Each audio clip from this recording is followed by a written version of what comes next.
যেমন ধরেন, অনেক সমালোচক বলেন যে ইসলাম হচ্ছে একটা অবৈজ্ঞানিক ধর্ম। আমাদের হাতে সময় কম, তাই আপনাদের সামনে মাত্র একটা উদাহরণ দিচ্ছি। এখন ইন্ডিয়ায় খুব কথা শোনা যাচ্ছে বাংলাদেশের বিখ্যাত একজন লেখিকা তাসলিমা নাসরিনকে নিয়ে।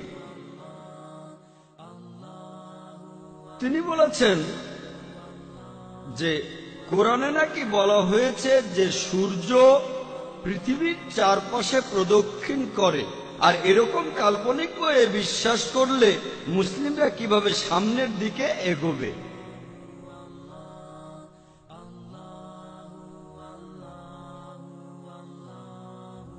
আমি সবাইকে চ্যালেঞ্জ করছি, কোরআনের কোন একটা আয়াত দেখান যেটা বলছে যে সূর্য পৃথিবীর চারদিকে ঘুরে।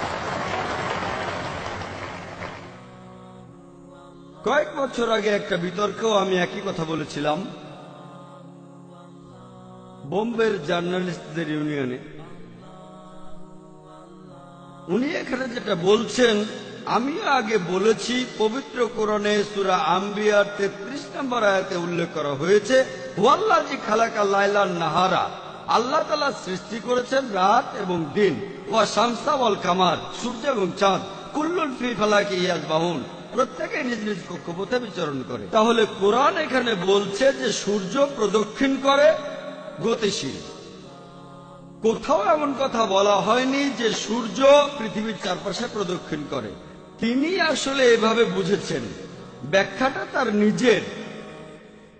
এই আয়াতে পৃথিবী শব্দটা উচ্চারণ হয়নি। কোরআন বলছে সূর্য প্রদক্ষিণ করে, একথা আপনাদের আগেও বলেছি। এর পাশাপাশি সূর্য তার নিজের অক্ষের চারপাশে প্রদক্ষিণ করে।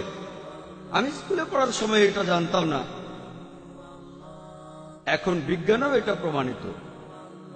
তাহলে প্রায় দেখা যায় যে ইসলামের সমালোচকরা তারা ইসলাম সম্পর্কে এমন কিছু বলে যেটা ইসলামে নেই।